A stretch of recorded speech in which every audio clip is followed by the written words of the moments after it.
Bonjour, c'est Ursule encore.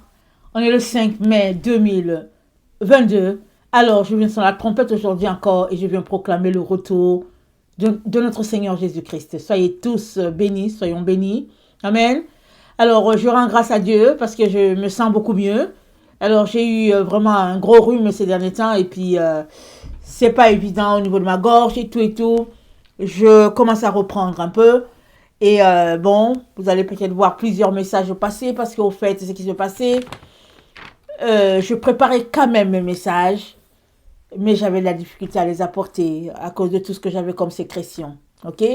Alors, Dieu est bon, Amen. Il apporte toujours la guérison, il apporte toujours le repos. Que son nom soit éternellement béni. Amen et Alléluia. Posséder ce qui est à nous. Amen. Donc, je viens parler du fait que toi et moi sommes appelés par le Seigneur à posséder ce qui nous appartient. Ne possédons pas ce qui ne nous appartient pas. Possédons ce qui nous appartient. Quand nous nous sommes mariés, mon mari et moi, on avait chanté une chanson. Et ce jour-là, on avait dit que jamais il ne nous vienne de prendre ce qui n'est pas à nous. Ça, c'était la chanson. On aimait cette chanson-là, on l'a chantée le jour de notre mariage. On a dit, Seigneur, que jamais il ne nous vienne de prendre ce qui n'est pas à nous. Seigneur, donne-nous seulement ce qui est à nous. Ce qui n'est pas à nous, Seigneur, maman, garde-nous, on ne veut pas toucher. Amen. Et il y a une sœur qui m'a raconté l'histoire de la poule qui trouve toujours que l'herbe est verte chez la voisine. Alors, elle dit que la poule de la voisine, elle aime toujours brouter chez l'autre. Elle n'aime pas brouter chez elle. Alors, on la voit toujours avec ses petits dans la cour de l'autre. Mais quand on se tourne pour regarder, on se rend compte que dans la cour de sa maîtresse, le gazon est toujours vert. Il y a aussi des grains. Mais qu'est-ce qui fait que la poule aime seulement brouter de l'autre côté? C'est parce qu'à ses yeux, l'herbe est verte de l'autre côté. Alors, c'est quelque chose qui arrive fréquemment dans la vie des êtres humains. Alors, ils ont souvent l'impression que c'est mieux le don que Dieu a donné à l'autre. Et pourtant, c'est dit quoi? Dieu nous donne à chacun selon sa capacité.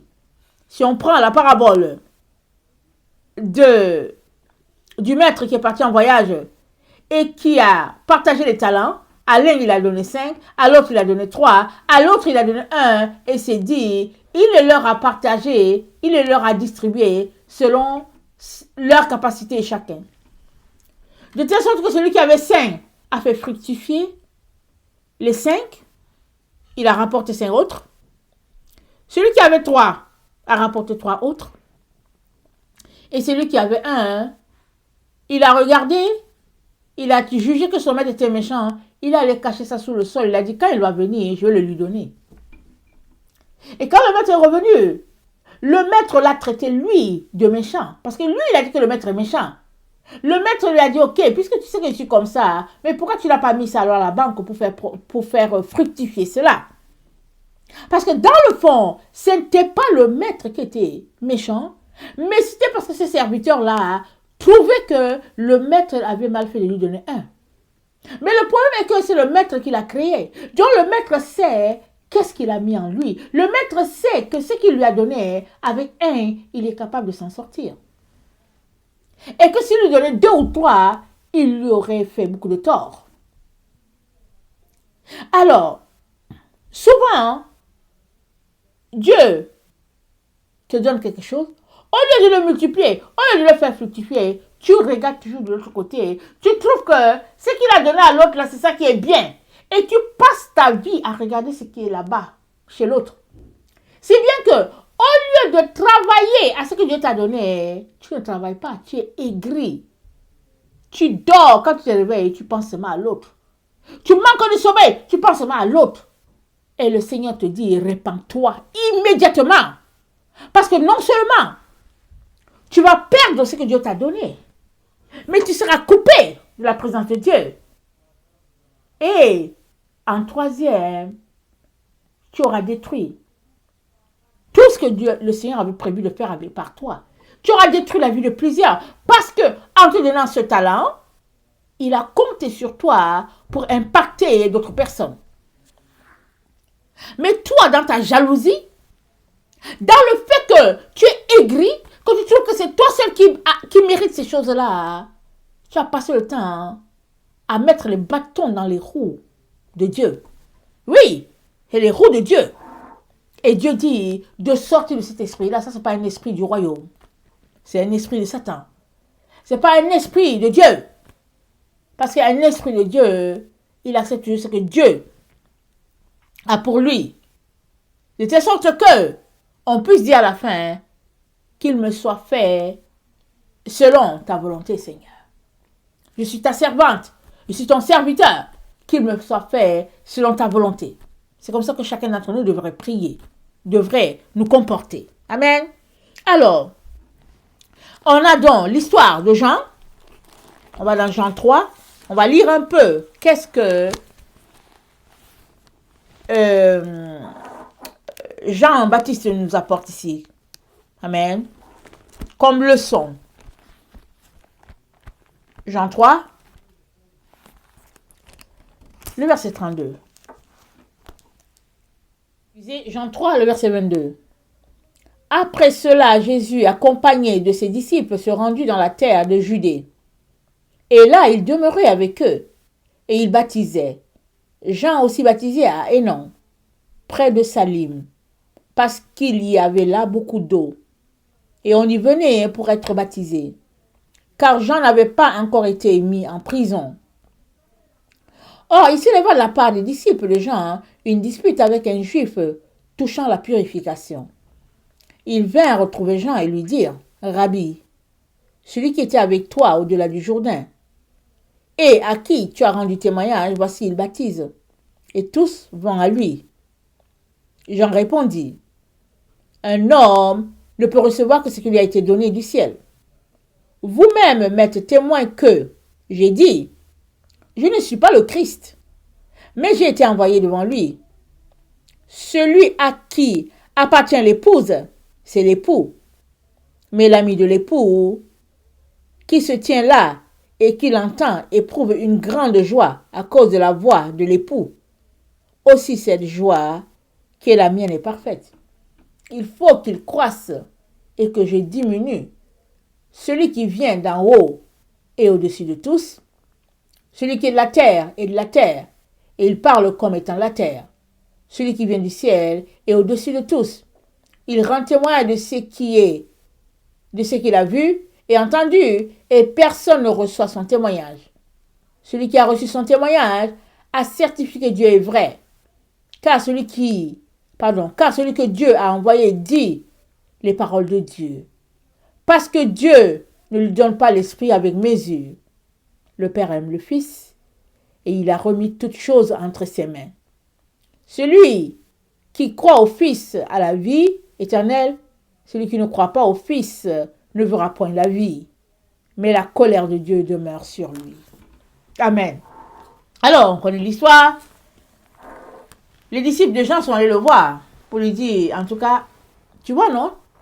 Le monsieur là, de qui tu as rendu témoignage, il baptise, et puis les gens vont à lui. De quoi attiser une flamme, n'est-ce pas? Les disciples de Jean n'étaient pas contents. Eux, ils ne comprenaient pas ce qui se passait, mais ils trouvaient qu'il y avait un peu de l'injustice à quelque part. Parce que Jean a parlé de ce monsieur-là, qui n'est autre que Jésus, et au lieu que Jean continue d'avoir une foule qui viennent vers Jean, les gens vont plutôt vers Jésus. Alors ils disent à Jean, mais on ne comprend pas. Regarde ce qu'ils font. Et Jean leur dit, vous-même vous êtes témoins, que je vous ai dit que je ne suis pas le Christ. J'ai été envoyé devant lui. Alors Jean leur dit simplement, il dit, mais écoutez, c'est lui le Christ. C'est vers lui que tout le monde devrait aller. Moi, Jean, je suis juste là. J'ai été juste envoyé pour rendre témoignage, pour dire aux gens, le voici, le voici, le voici. C'est juste ce que j'ai été envoyé à dire. J'ai dit, le voici, le voici. C'est tout. mais ce n'est pas moi. Et l'apôtre Jean, dans Jean 1, nous dit,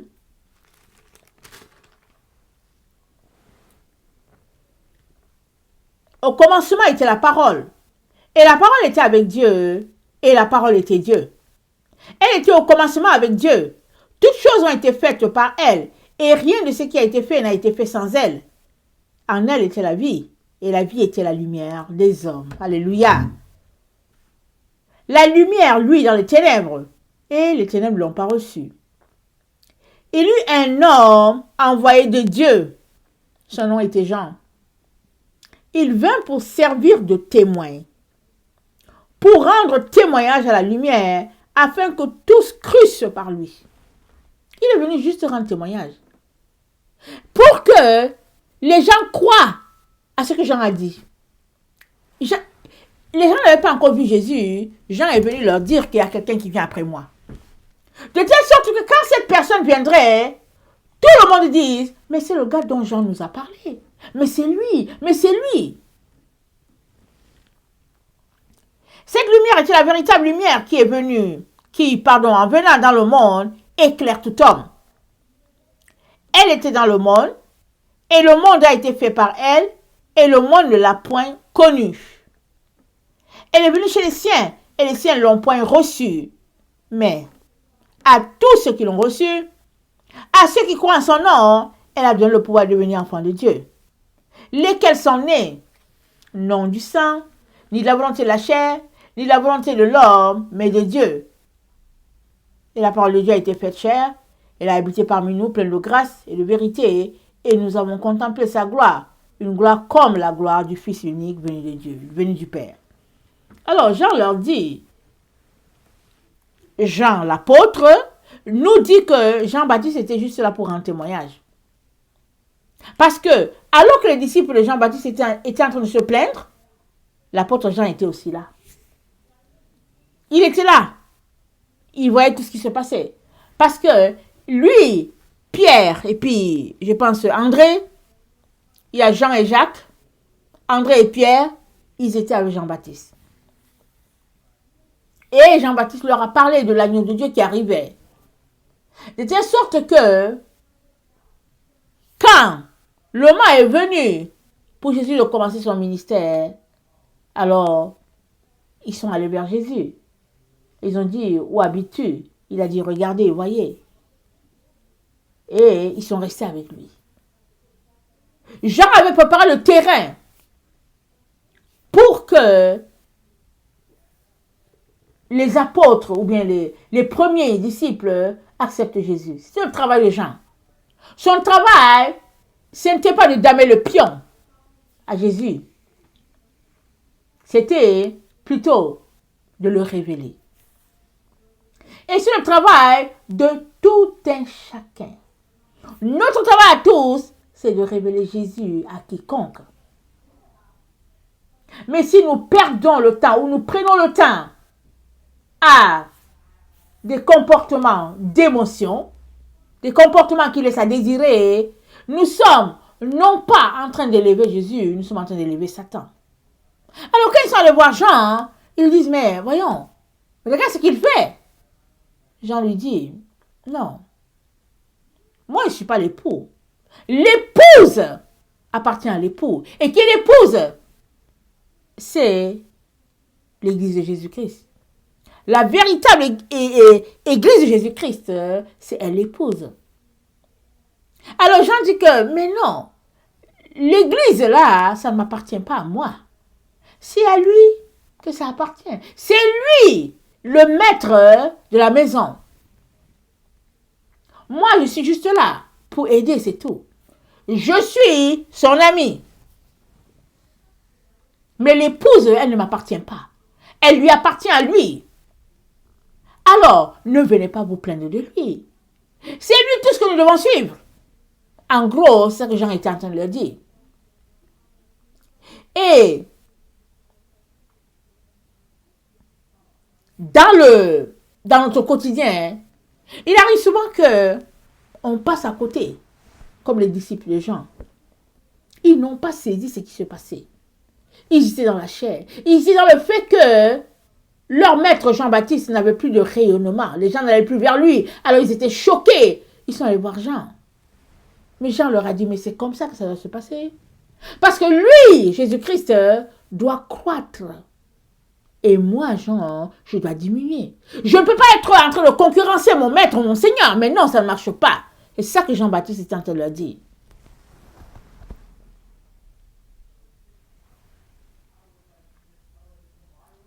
Alors, il leur dit, nul ne peut recevoir ce qui lui a été donné du ciel.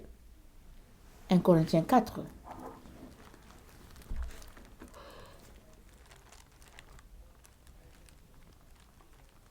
Attends, je vais d'abord lire Romains 12, ok? Romains 12, le verset 3 à 6. Par la grâce qui m'a été donnée, je dis à chacun de vous de n'avoir pas de lui-même une trop forte opinion, mais de revêtir des sentiments modestes selon la mesure de foi que Dieu a départi à chacun. Car, comme nous avons plusieurs membres dans un seul corps, et que tous les membres n'ont pas la même fonction, ainsi, nous qui sommes plusieurs, nous formons un seul corps en Christ, et nous sommes tous membres les uns des autres. Puisque nous avons des dons différents, sans la grâce qui nous a été accordée, que celui qui a le don de prophétie l'exerce selon l'analogie de la foi, que celui qui est appelé au ministère s'attache à son ministère, que celui qui enseigne s'attache à son enseignement, et que celui qui exhorte à l'exhortation, que celui qui donne le fasse avec libéralité, que celui qui préside le fasse avec zèle, que celui qui pratique la miséricorde le fasse avec joie. Amen. Alors, Paul dit à chacun de se comporter selon la mesure que Dieu lui a donnée, selon le don que Dieu lui a donné, selon la grâce qui repose sur lui. Mais si nous nous comportons comme la poule, là, qui voit toujours qu'il faut aller chez la voisine pour aller piquer son mil ou bien ses grains de riz, il y a un problème. Et Dieu aimerait qu'on sorte de ce comportement-là parce que ça mine beaucoup la maison de Dieu. 1 Corinthiens 4, le verset 6 à 8.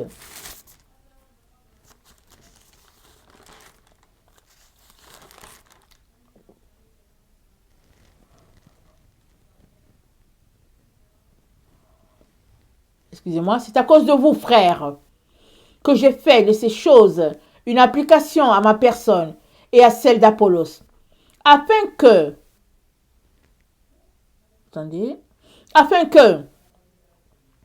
vous appreniez en nos personnes à ne pas aller au-delà de ce qui est écrit, et que nul de vous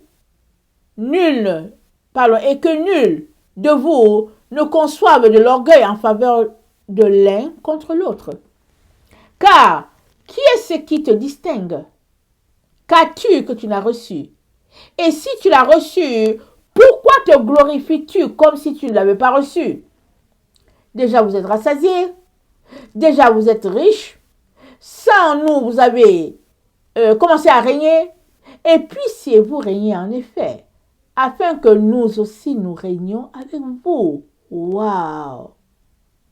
Car Dieu, ça me semble, a fait de nous apôtres les derniers des hommes, des condamnés à mort. En quelque sorte, puisque nous avons été un spectacle au monde, aux anges et aux hommes. Nous sommes fous à cause de Christ, mais vous, vous êtes sages en Christ. Nous sommes faibles, mais vous, vous êtes forts. Vous êtes honorés et nous sommes méprisés. Jusqu'à cette heure, nous souffrons la faim, la soif, la nudité. Nous sommes maltraités, errants ça et là. Nous nous fatiguons à travailler de nos propres mains, injuriés, nous bénissons, persécutés, nous supportons, calomniés, nous parlons avec bonté. Nous sommes devenus comme des balayures du monde, le rebut de tous jusqu'à maintenant. Ce n'est pas pour vous faire honte que j'écris ces choses, mais je vous avertis comme les enfants bien-aimés, car quand vous auriez 10 000 maîtres en Christ, vous n'avez cependant pas plusieurs pères, puisque c'est moi qui vous ai engendré en Jésus-Christ par l'Évangile. Je vous en conjure donc, soyez mes imitateurs. Voilà. Et pourquoi Paul dit ça? En tout cas, il devait marcher droitement. Parce qu'il nous a dit dans 1 Corinthiens 11, soyez mes imitateurs comme je le suis de Christ. C'est fort. C'est fort. Ça veut dire que Paul n'avait pas de vie. Il avait tout laissé. Tout. Il avait décidé d'imiter Christ. Et je pense que s'il y a une chose que toi et moi devons faire, c'est bien de nous mettre à l'école de Paul. Son école, c'était l'imitation de Christ. Et nous devons faire pareil. Si nous voulons avoir des résultats par rapport à ce que Dieu nous appelle à faire. Parce que chacun est appelé à porter du fruit. Non pas le fruit du voisin, mais le fruit qui sort de nous.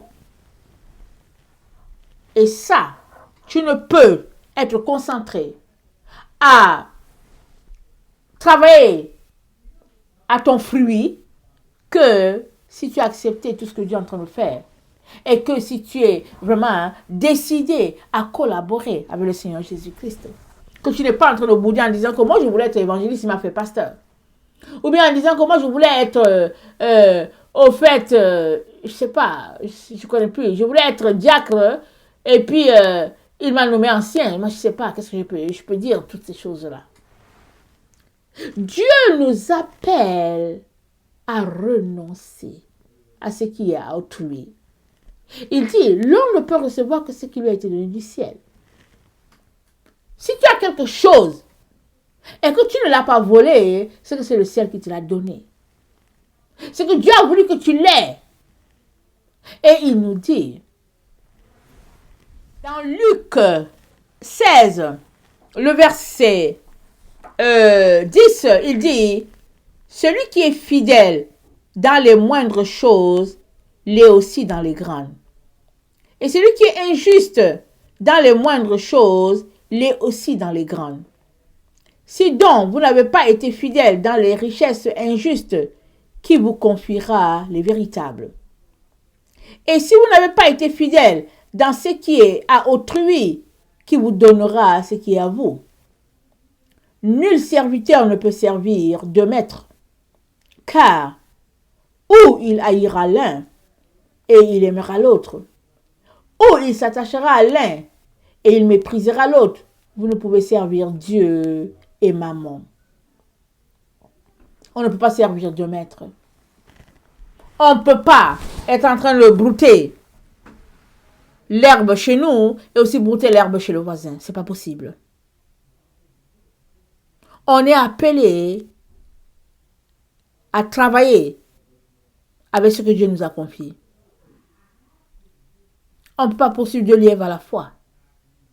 On perdrait tous les lièvres. On n'aurait aucun. Et cette situation mine le corps de Christ. Elle fait des dégâts terribles dans le corps de Christ. Et ça relève de... comment on appelle ça? Ça relève de toutes ces choses-là dont nous devons nous débarrasser pour pouvoir être plus proche de Dieu. Savoir posséder ce qui est à nous. Et laisser aller ce qui est à autrui. Il ne faut pas envier les choses des gens. Il faut laisser ça aller. Si nous sommes dans une telle attitude, mais nous serons bénis. Et dans peu de temps, on aura ce qui est à nous. Voilà pourquoi Jésus dit, il dit, si vous n'avez pas été fidèle dans ce qui est à autrui, qui vous donnera ce qui est à vous. Autrui, c'est qui? C'est ce que Dieu t'a confié. Il t'a confié quelque chose et il s'attend à ce que tu le fasses avec engouement, avec détermination et que tu le fasses bien. Même si, à ton avis, ou bien à tes yeux, c'est quelque chose de petit, fais d'abord le petit là. Fais-le bien. Fais-le de manière à ce que ce soit parfait. Alors, Dieu te confiera autre chose. Il te confiera ce qui est à toi.